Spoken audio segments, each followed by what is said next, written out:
Priscilla was the upstairs neighbor from hell, constantly stomping around to indicate we were making too much noise, which graduated to calls to the cops if we didn't quiet down quick.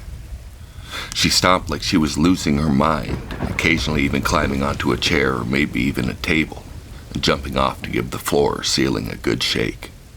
At least that's what it sounded like.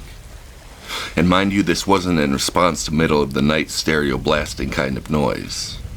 This was like an acoustic guitar at 3 o'clock in the afternoon, or a movie on at a reasonable volume in the evening.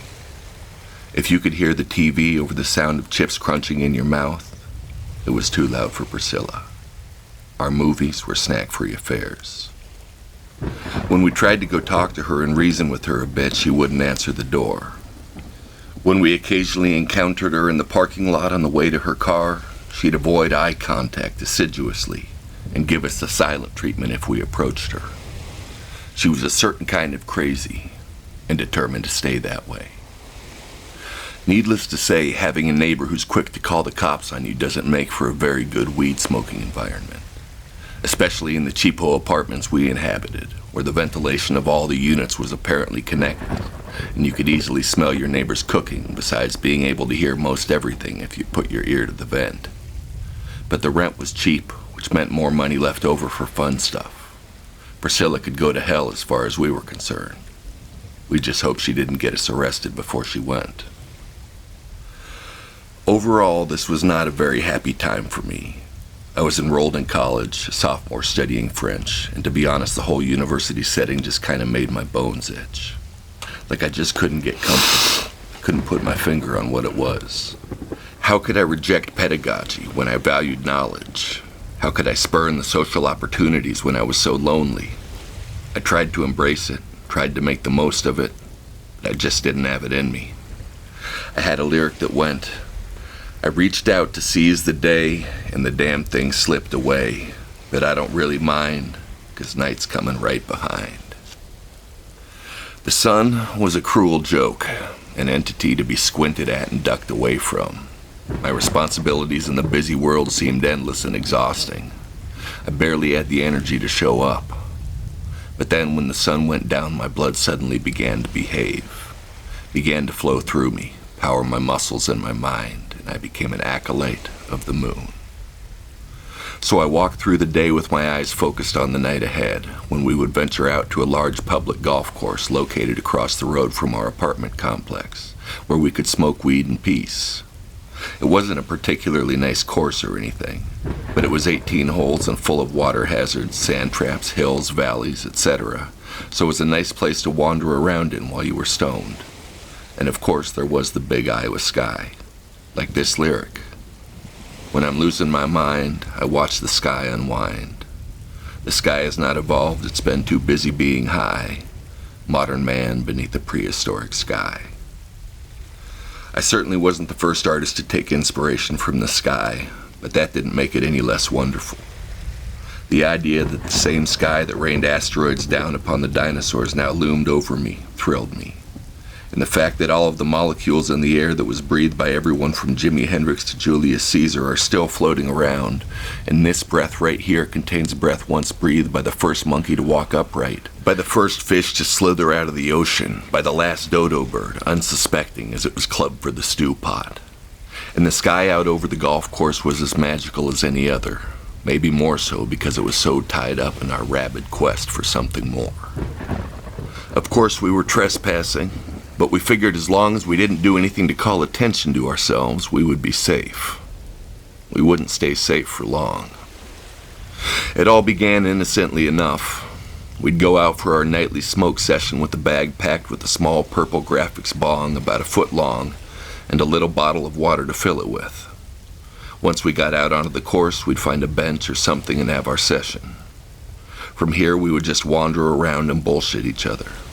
It was me and two cousins, Randy and Rick was a theater major and so was always trying to get us to do little improv scenes or invent characters to be or whatever else.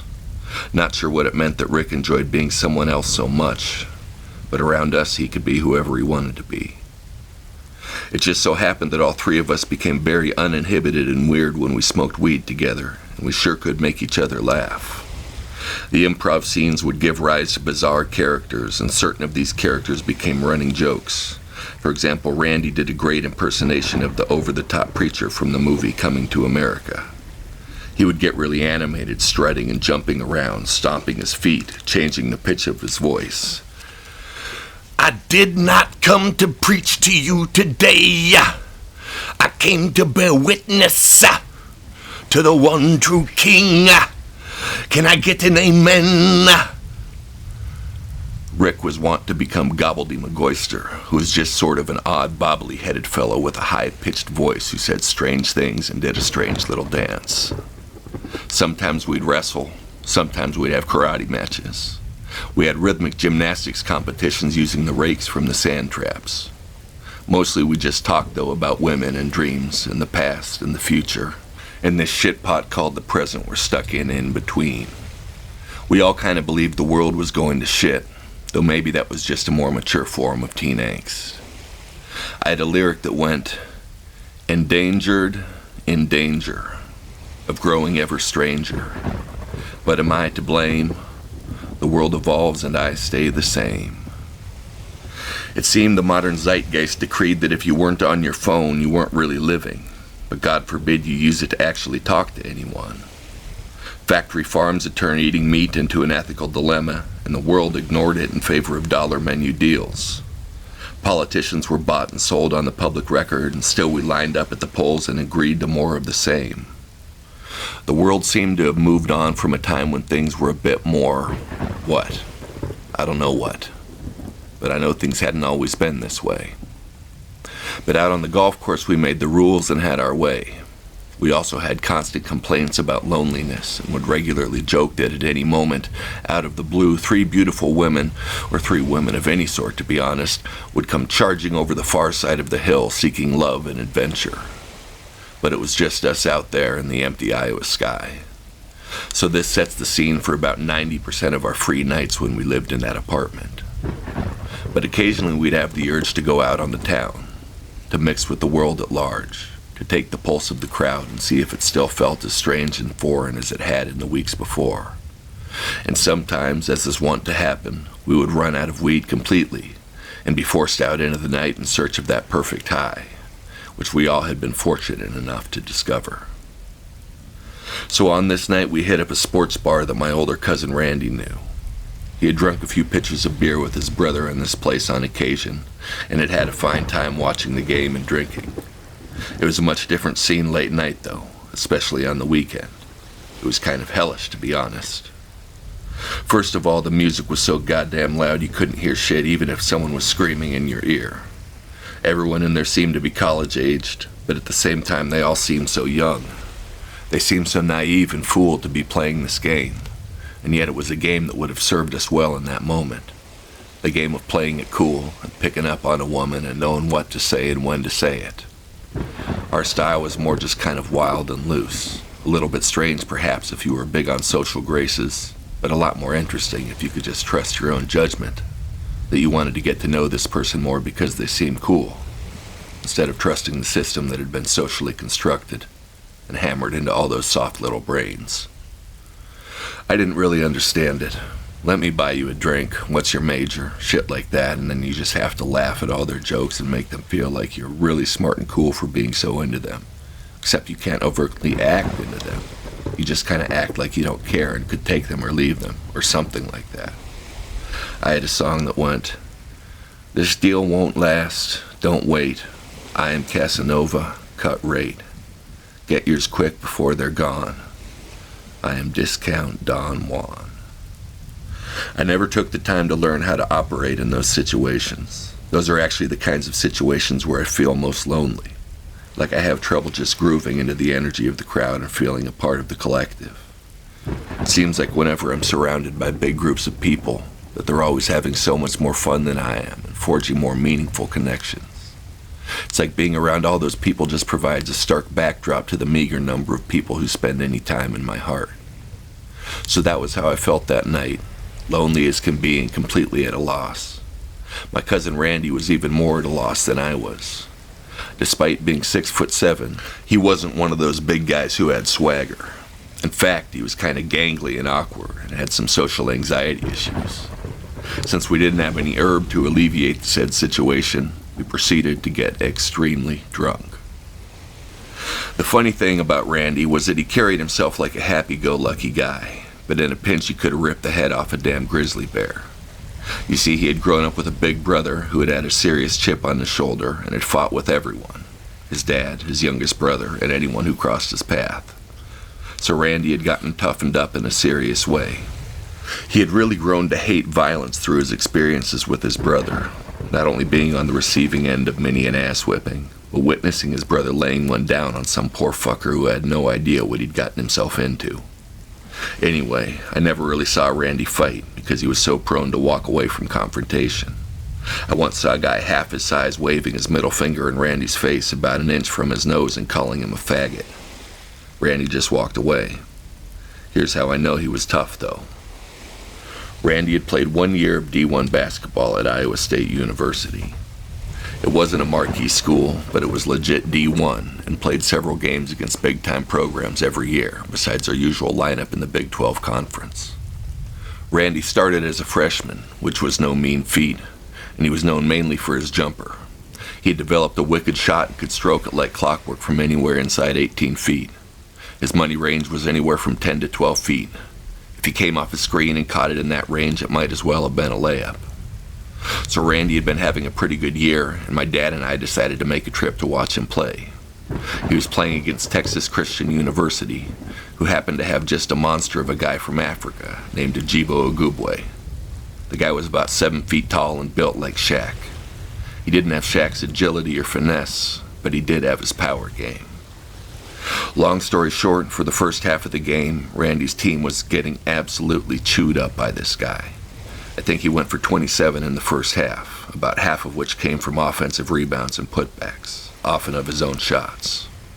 Iowa State had a couple guys who played at center, both around 6'10", but both getting just tossed around by this beast, getting themselves in foul trouble attempting to slow him down. Early in the second half, Ogubwe set a low-post screen on Randy's man, and Randy was forced to switch off. This looked like an obvious mismatch, and the big man called for the ball. Randy bodied up to him, and when the big guy got the ball, Randy got his body angled at about 45 degrees to the ground, and was super low and just leaning on this guy with everything he had. Of course, he had to keep his feet moving and stay mobile, but his posture was that of one trying to alternately push a pickup truck up a hill or carry a refrigerator up the stairs. It was a constant battle for position, with the big man backing him down, slamming back into his chest and taking an inch at a time, and Randy battling for every bit of it, until the guy eventually lost his cool and chinned the ball as he pivoted, bringing his elbow up and catching Randy in the nose. The ref called an offensive foul, and there was blood everywhere. They had to stop the game for a minute while they disinfected the floor. This gave them time to stuff cotton up Randy's nose and send him back into the game. From that point on, the coach switched Randy onto the big man, and Randy got his ass battered all over the floor for the rest of the night. Here's the thing, though. He fought through every second of the beating and gave as good as he got, despite Ogubwe having at least 50 pounds on him, and probably closer to 100. He got dunked on a couple times, but also delivered a couple hellacious fouls that actually included a karate-style "Hia!" as he lowered the boom on the big man's head or shoulders or whatever. He actually outscored Ogubwe in the second half, though his team ended up losing. It was a hell of a performance, though. Really one of the greatest battles of will I've ever seen in sports. So that was what Randy was capable of, and yet he'd refused to throw a punch in anger. Quite the guy. So Randy had a bright future in the Big 12 and a scholarship to match, but unfortunately he had a different dream. He was a painter and visual artist, and wanted to spend his evenings stretching canvases and making art, not chasing a ball around with a bunch of other dudes. It just seemed pointless, whereas the art seemed lofty and sublime. He quit basketball, lost his scholarship, and transferred to U of Iowa, where Rick and I were. He and I had different dreams, but in a sense they were the same. Dreams of interpreting your heart and soul through your chosen medium and being deemed worthy. I had a lyric: haunting me, taunting me, flaunting the rarity of fixing the disparity between the wishes and the world, that every child cherishes when soul is something still at stake, These dreams are keeping me awake. The number of hours I've racked up drilling on my guitar, fiddling with my lyrics, watching dawn creep closer, mind racing with doubts about my dreams or even with the dreams themselves. I imagined appearances on late-night talk shows, making the festival circuit, connecting with audiences, validating my existence through melody and rhythm and rhyme. But it wasn't meant to be. All those nights I would have been better off in bed. No, fuck that. The creation gave me hope and became its own reward. And it probably kept me halfway sane as well. Anyways, back to the matter at hand. Randy, Rick, and I were at the sports bar getting drunk on $3 rail drinks. We decided it was a rum and coke kind of night and rode that train until closing. Rick was the only one of us who had any level of comfort in that late-night bar situation.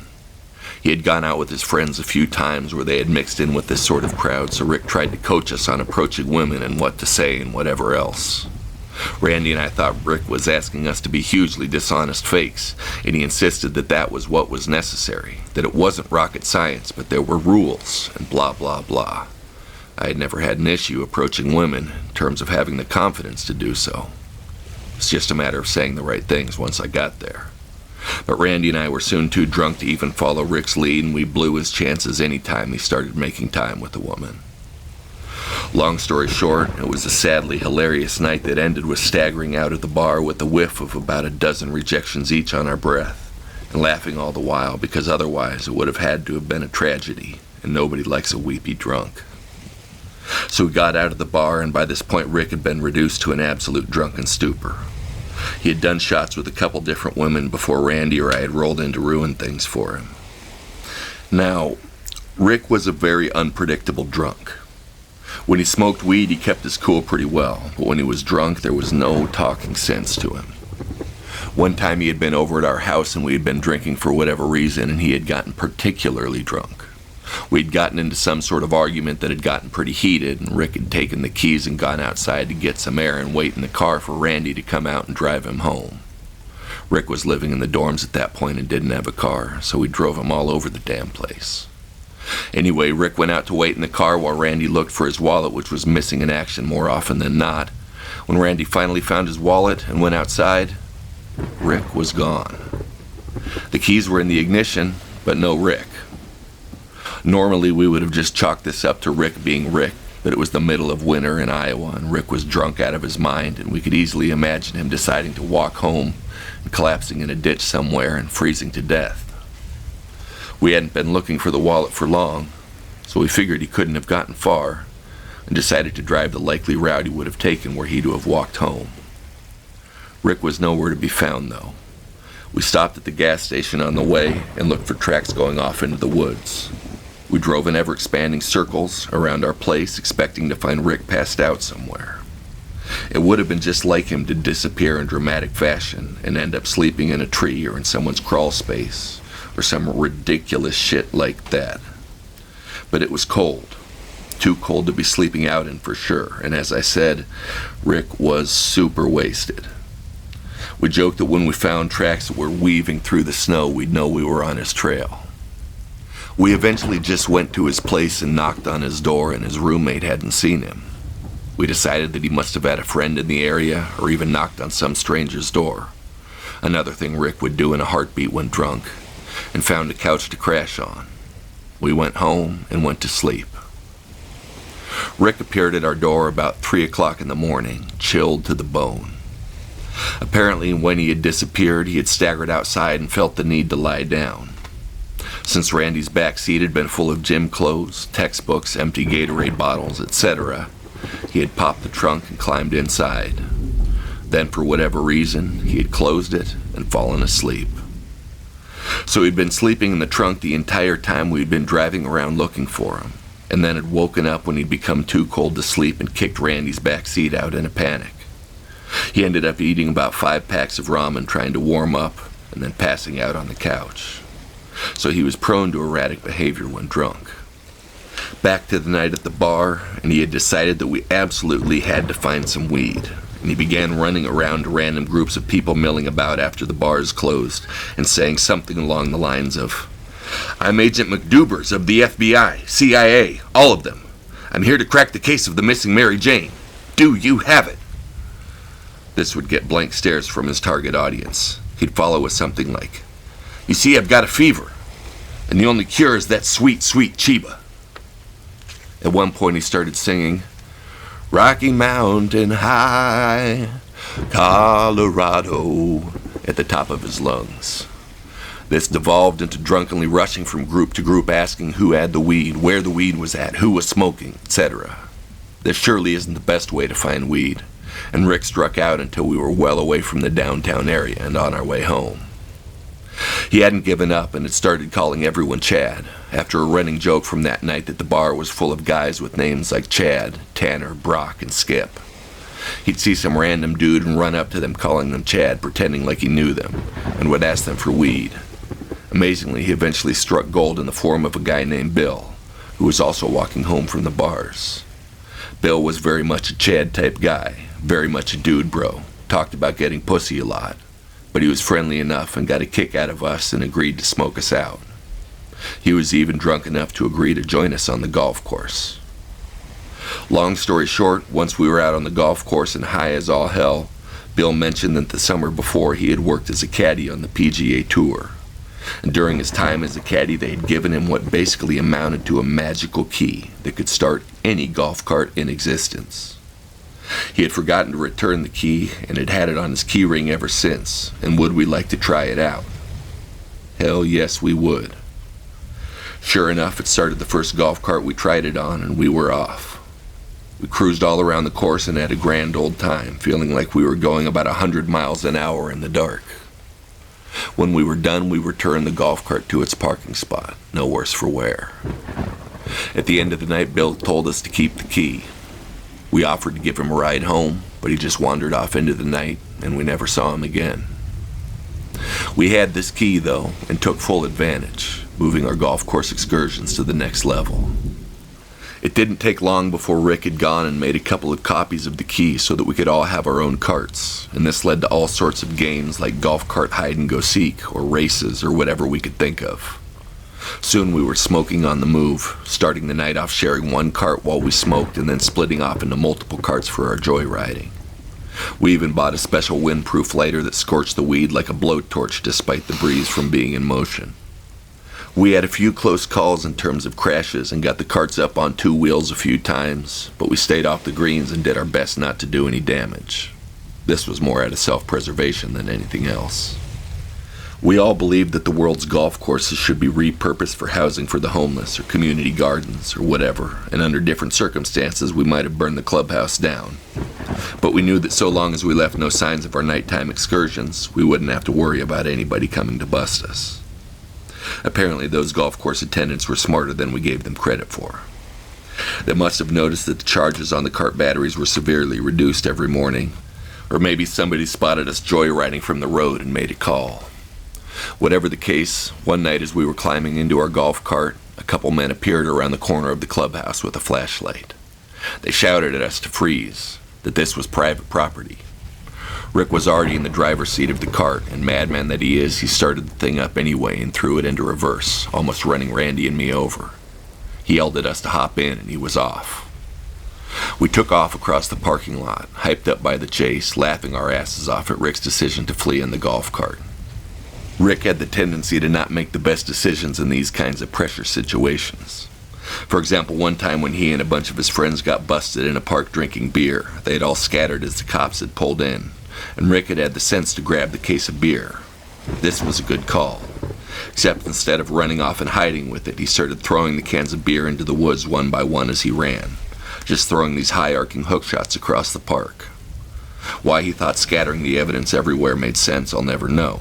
But when you're in a moment of drunken panic and up for anything, all bets are off. Unfortunately, he must not have had the best grips on those cans for the throws because quite a few fell short of the woods, and when the cops finally caught up with Rick's idiot friends hiding in the bushes, they were each brandishing a couple of dented cans of beer. Rick ended up running all the way home, but his friends were kind of forced to rat him out since they had driven there in his car, and it was still sitting in the parking lot. Still, Rick could have saved the day by disposing of the evidence properly, hiding the case under a bush, for example. But instead he decided to play Kareem and skyhook those motherfuckers one by one into the woods. He and all his friends got costly underage drinking tickets. But back to the matter at hand. We were in it now, speeding away on the golf cart with Rick at the wheel, cackling like mad. He insisted we load the bong. We figured if we were going to go down, we might as well go down smoking. I was convinced we weren't going to get caught, though. We were wild and pure of heart and couldn't, wouldn't, shouldn't be tamed. Our pursuers had started to run after us at first, but we had a good head start on them, and it would take a bit for them to catch up. Those carts went at least 15 miles an hour and probably closer to 20, which may not sound fast, but when you have to run one down and you're running up and down hills, it gets tiring pretty quick. Plus, we later saw that the guys chasing us were a couple old guys. One of them looked like he was about 65 or 70, was in a mall cop uniform, and the other was at least 50. Neither looked to be in running shape. They soon thought better of their decision to pursue on foot, and hopped in a cart themselves and took off after us. The problem was that we were 3 big guys and they were only 2, and the carts being of equal power, that meant that they were carrying less weight and so were gaining on us. We loaded the bong all the same. Rick had headed for the road, and before we knew it, we were tooling along in the bike lane and smoking our little graphics bong with cars racing by us, honking or flashing us with their high beams. There were definitely some people annoyed or who just thought we were going to get ourselves killed, but we also got a few thumbs up and gestures of encouragement. The other cart was about 200 feet behind us when we hit the road, but they were gaining steadily. The younger guy was driving while the old guy made a call on his cell phone, likely to the police. We didn't know what the response time would be for a call of that nature. Not exactly a life and death situation, but if there was a cop close by, we might have gotten caught before we had a chance to ditch the cart.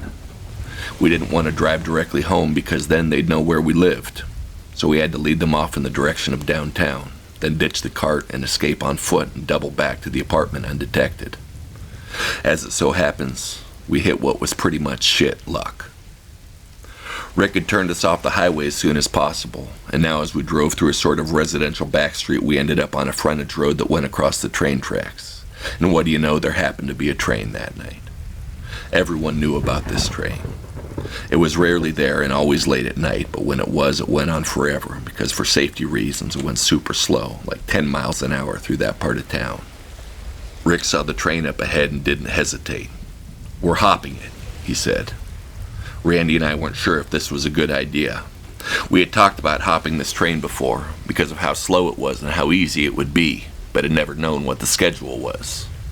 The theoretical plan had been to just get on it, ride it until it stopped, whether that be in 1 hour or 10, and then get off and get a taxi or a bus or whatever it took to get back home. Of course, if we had made a plan to do this, we probably would have packed some snacks and water, or at least some liquor, so we could get our riding the rails hobo drunk on. But we had our weed, and our options were narrowing rapidly. What sealed the deal was when we passed a cop car in line at the train crossing. He immediately turned on his cherries and tried to pull out after us, but the cars were lined up too tight in front and back of him for him to maneuver. The cart behind us was now about 20 feet back after the mile and a half or so of slow gaining. The cop got out of his car with his flashlight and started jogging the 100 or so feet up to where we'd be forced to stop at the train crossing. Luckily, we had a plan. Rick pulled the cart right up next to the tracks and slammed it into park. He didn't even hesitate to see if we were following, just jumped out and began running along next to the train. Of course, we were right behind him. I was a bit nervous about jumping onto a train. I knew it was doable and that if the average hobo could pull it off, then I, being young and fit, could most likely do it. But what if there was some trick to it besides just running and grabbing and hoisting yourself up? The stakes were pretty high since going under a train meant certain dismemberment, if not death. Rick had no such worries and made it look easy, just reaching out to grab the ladder and then swinging himself up in one smooth motion. The train wasn't going particularly fast, so Rick was only going at about 3/4 sprint to keep up, but he had his hustle on. Randy yelled for me to go next. I closed the distance on the ladder that Rick had used and reached out and grabbed it with my right hand.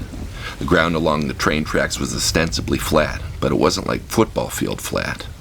I almost stumbled a few times but caught my balance on the ladder.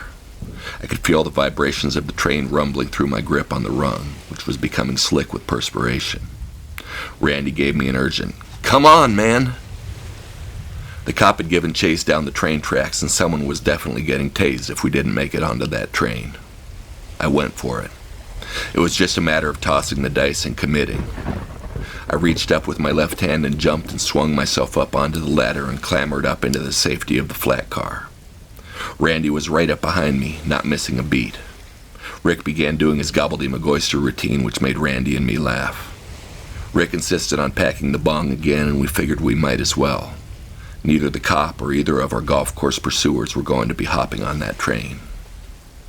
We chilled and smoked, rumbling out of Iowa City, all of the wind rushing across us and the land rolling out forever in every direction, as we added our little clouds of smoke to the night. We were soon out in the country, and the train had picked up significant speed. The land was dark and silent, the rumbling of the train echoing through the stillness. We lied back and let the world heave and hill and valley beneath us while our smooth ride along these rails kept our momentum high. The gods had blessed us that night, and were continuing to do so. I had a lyric that went, "Hold your breath and beware, because tonight there's something in the air."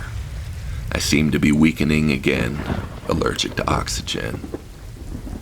That was the way it felt, like we had stumbled upon a seam of beauty that we could follow to our heart's desire. So much beauty that it was too much to bear, so much that the world just crushes you with the potential of how grand life can be. But for this one extended moment, we had everything figured out. Feeling the earth rolling beneath us and looking up at the starlit sky spread to the horizon over sleeping countryside, it was clear we were riding with ghosts and angels both. Unfortunately, our hobo reverie didn't last. After about half an hour, we came up on a place where the train tracks would cross the highway and where there were cars waiting in the intersection. The train slowed a bit, but not much. It still had to be going close to 30 miles an hour. I suggested we lie flat to minimize the chances of being seen. Not that it really mattered, but when you're high, your perception is completely twisted, and for whatever reason, Randy panicked at the thought of going through this crossing where the headlights from waiting cars would illuminate the train. He jumped up, looking frantic. "It's an intersection!" he exclaimed. He was already moving towards the side of the train car. I don't know if that second bonger had put him over the edge or what, but he was suddenly at panic attack level paranoia. "Wait, man," I said, but it was too late. Randy leapt off the side of the train and went crashing into the rocks along the tracks. Out in the country, the train had a sort of ditch on either side of the tracks, and the slope leading down into the ditch on either side was covered in rocks about as big as your head. Not smooth stones either, but jagged-ass riprap that did not make for a soft landing. I heard Randy crash into the stones over the sound of the train, which means it must have been a solid crash. I turned to Rick, ready to say, "What the fuck?" But Rick was already up and charging towards the edge of the train. He leapt off as Randy had without breaking his stride. He yelled, "Gobbledygook," and reached his arms towards the sky as he jumped. I was totally fucked. I had no choice but to follow and quick. It was done purely out of necessity, though. I did the mental version of plugging my nose and took a very shaky stride and leapt. Tried to take the brunt of the impact on my feet, knowing that I wouldn't be able to stick the landing, but I wanted to at least land feet first and then hopefully not go ass over appetite. To be honest, I don't really much remember the landing, except that there was a great clattering of rocks getting knocked down the slope into the ditch, and I think I skinned one of my palms up and ended up on my butt at the bottom of the ditch with rocks all around me that I had disturbed in my tumble. I heard Randy shout out a woo from down the tracks. Apparently he was at least alive. I headed in their direction and soon found them hale and healthy. Like me, they had escaped the jump from the tracks basically unscathed, except for a few bumps and bruises. Lucky fucks. We felt high on adrenaline, our bruises badges of an adventure well executed, and decided to follow the tracks back into Iowa City. Walking along the tracks out in the moonlight was nice, and somehow we never tired. We walked almost 25 miles that night and into the next morning, finally arriving home about 10 a.m. It was worth it, though, as we saw one of the most spectacular sunrises I had ever seen. It began with a single ribbon of pink across the bottom of the sky, set lightly on the horizon. It looked as if it had lost its way and somehow unraveled unwittingly amidst the juggernaut gray. Then it was as if the great grayness sprung a leak, and color began to seep in. reds and yellows and oranges and pinks and purples. It reminded me of this lyric.